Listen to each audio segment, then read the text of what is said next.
سعید مقبری نے حضرت ابو ہریرہ رضی اللہ تعالی عنہ سے سنا کہ رسول اللہ صلی اللہ علیہ وسلم نے کچھ سوار نجد کی طرف بھیجے جو تعداد میں 30 تھے۔ یہ لوگ بنو حنیفہ کے ایک شخص کو جس کا نام ثمامہ بن اسال تھا پکڑ کر لائے۔ انہوں نے اسے مسجد کے ایک ستون سے باندھ دیا۔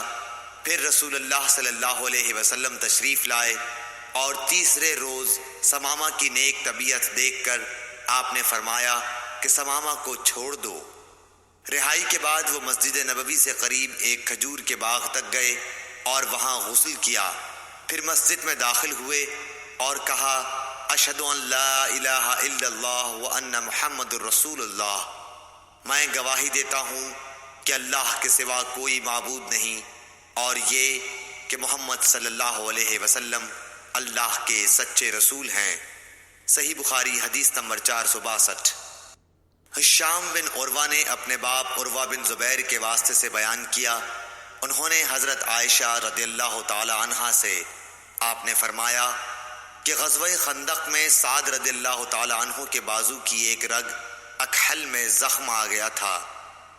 ان کے لیے نبی کریم صلی اللہ علیہ وسلم نے مسجد میں ایک خیمہ نصب کرا دیا تاکہ آپ قریب رہ کر ان کی دیکھ بھال کیا کریں۔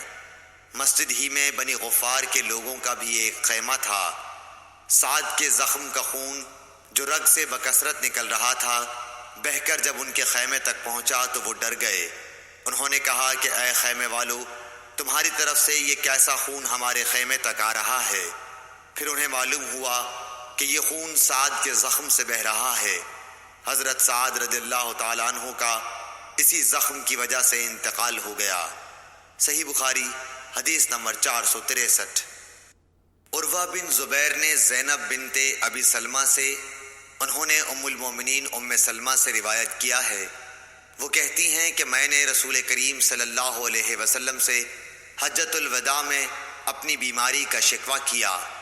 میں نے کہا کہ میں پیدل طواف نہیں کر سکتی، تو آپ نے فرمایا کہ لوگوں کے پیچھے رہ اور سوار ہو کر طواف کر۔ پس میں نے طواف کیا اور رسول اللہ صلی اللہ علیہ وسلم اس وقت بیت اللہ کے قریب نماز میں آیت والطور وکتاب مسطور کی تلاوت کر رہے تھے۔ صحیح بخاری حدیث نمبر 464۔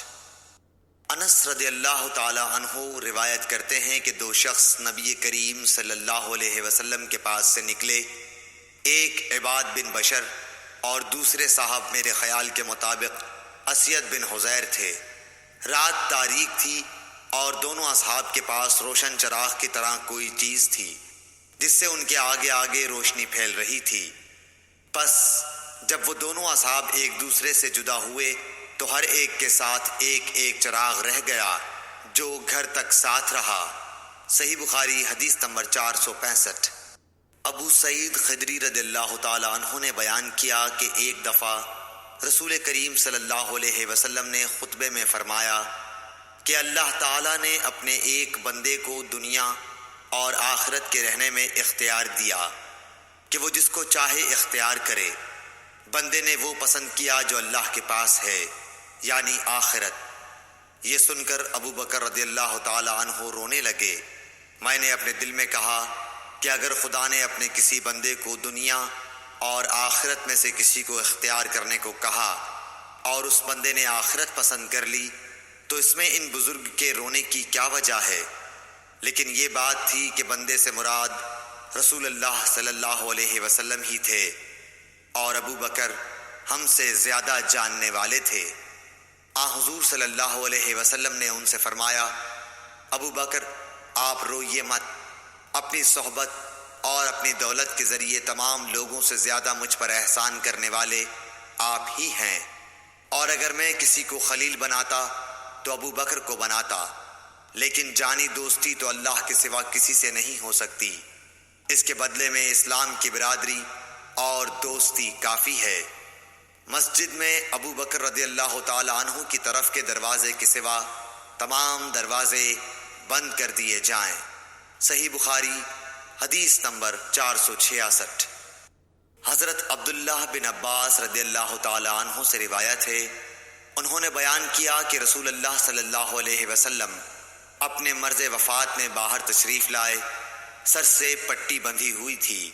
آپ منبر پر بیٹھے، اللہ کی حمد و ثنا کی اور فرمایا، کوئی شخص بھی ایسا نہیں جس نے ابو بکر بن ابو قحافہ سے زیادہ مجھ پر اپنی جان و مال کے ذریعے احسان کیا ہو، اور اگر میں کسی کو انسانوں میں جانی دوست بناتا تو ابو بکر رضی اللہ تعالیٰ عنہ کو بناتا، لیکن اسلام کا تعلق افضل ہے۔ دیکھو ابو بکر رضی اللہ تعالیٰ عنہ کی کھڑکی چھوڑ کر اس مسجد کی تمام کھڑکیاں بند کر دی جائیں۔ صحیح بخاری حدیث نمبر 467۔ عبداللہ بن عمر رضی اللہ تعالیٰ عنہ سے روایت ہے کہ نبی کریم صلی اللہ علیہ وسلم جب مکہ تشریف لائے اور مکہ فتح ہوا تو آپ نے عثمان بن طلحہ رضی اللہ تعالیٰ عنہ کو بلوایا، جو کعبے کے متولی چابی بردار تھے۔ انہوں نے دروازہ کھولا تو نبی کریم صلی اللہ علیہ وسلم، بلال، اسامہ بن زید اور عثمان بن طلحہ چاروں اندر تشریف لے گئے۔ پھر دروازہ بند کر دیا گیا اور وہاں تھوڑی دیر تک ٹھہر کر باہر آئے۔ ابن عمر رضی اللہ تعالی عنہ نے فرمایا کہ میں نے جلدی سے آگے بڑھ کر بلال سے پوچھا کہ حضرت صلی اللہ علیہ وسلم نے کعبے کے اندر کیا کیا؟ انہوں نے بتایا کہ حضرت صلی اللہ علیہ وسلم نے اندر نماز پڑھی تھی۔ میں نے پوچھا کس جگہ؟ کہا کہ دونوں ستونوں کے درمیان۔ عبداللہ بن عمر رضی اللہ تعالی عنہ نے فرمایا کہ یہ پوچھنا مجھے یاد نہ رہا کہ آپ نے کتنی رکعتیں پڑھی تھیں۔ صحیح بخاری حدیث نمبر 468۔ سعید بن ابی سعید مقبری نے حضرت ابو ہریرہ رضی اللہ تعالی عنہ سے سنا کہ رسول اللہ صلی اللہ علیہ وسلم نے کچھ سواروں کو نجد کی طرف بھیجا تھا۔ وہ لوگ بنی حنیفہ کے ایک شخص ثمامہ بن اسال کو بطور جنگی قیدی پکڑ لائے اور مسجد کے ایک ستون سے باندھ دیا۔ صحیح بخاری حدیث نمبر 469۔ صائب بن یزید نے بیان کیا کہ میں مسجد نبوی میں کھڑا ہوا تھا، کسی نے میری طرف کنکری پھینکی۔ میں نے جو نظر اٹھائی تو دیکھا کہ حضرت عمر بن خطاب رضی اللہ تعالی عنہ سامنے ہیں۔ آپ نے فرمایا کہ یہ سامنے جو دو شخص ہیں انہیں میرے پاس بلا کر لاؤ۔ میں بلا لایا۔ آپ نے پوچھا کہ تمہارا تعلق کس قبیلے سے ہے، یا یہ فرمایا کہ تم کہاں رہتے ہو؟ انہوں نے بتایا کہ ہم طائف کے رہنے والے ہیں۔ آپ نے فرمایا کہ اگر تم مدینے کے ہوتے تو میں تمہیں سزا دیے بغیر نہ چھوڑتا۔ رسول کریم صلی اللہ علیہ وسلم کی مسجد میں آواز اونچی کرتے ہو۔ صحیح بخاری حدیث نمبر 470۔ عبداللہ بن کعب بن مالک کو ان کے باپ کعب بن مالک رضی اللہ تعالی عنہ نے خبر دی کہ انہوں نے عبداللہ بن حضرت رضی اللہ تعالی عنہ سے اپنے ایک قرض کے سلسلے میں رسول اللہ صلی اللہ علیہ وسلم کے دور میں مسجد نبوی کے اندر تقاضا کیا۔ دونوں کی آواز کچھ اونچی ہو گئی، یہاں تک کہ رسول اللہ صلی اللہ علیہ وسلم نے بھی اپنے حجرے سے سن لیا۔ آپ اٹھے اور حجرے پر پڑے ہوئے پردے کو ہٹایا۔ آپ نے کعب بن مالک کو آواز دی، اے کعب۔ کعب بولے، یا رسول اللہ صلی اللہ علیہ وسلم، حاضر ہوں۔ آپ نے اپنے ہاتھ کے اشارے سے بتایا کہ وہ اپنا آدھا قرض معاف کر دے۔ حضرت کعب نے عرض کی، یا رسول اللہ صلی اللہ علیہ وسلم، میں نے معاف کر دیا۔ آپ نے ابن ابی حضرت سے فرمایا، اچھا اب چل اٹھ، اس کا قرض ادا کر۔ صحیح بخاری حدیث نمبر 471۔ عبداللہ بن عمر رضی اللہ تعالی عنہ سے روایت ہے کہ ایک شخص نے نبی کریم صلی اللہ علیہ وسلم سے پوچھا، جبکہ اس وقت آپ منبر پر تھے، کہ رات کی نماز یعنی تہجد کس طرح پڑھنے کے لیے آپ فرماتے ہیں؟ آپ نے فرمایا کہ 2 رکعت کر کے پڑھے، اور جب صبح قریب ہونے لگے تو 1 رکعت پڑھ لے۔ یہ 1 رکعت اس ساری نماز کو طاق بنا دے گی۔ اور آپ فرمایا کرتے تھے کہ رات کی آخری نماز کو طاق رکھا کرو، کیونکہ نبی کریم صلی اللہ علیہ وسلم نے اس کا حکم دیا۔ صحیح بخاری حدیث نمبر 472۔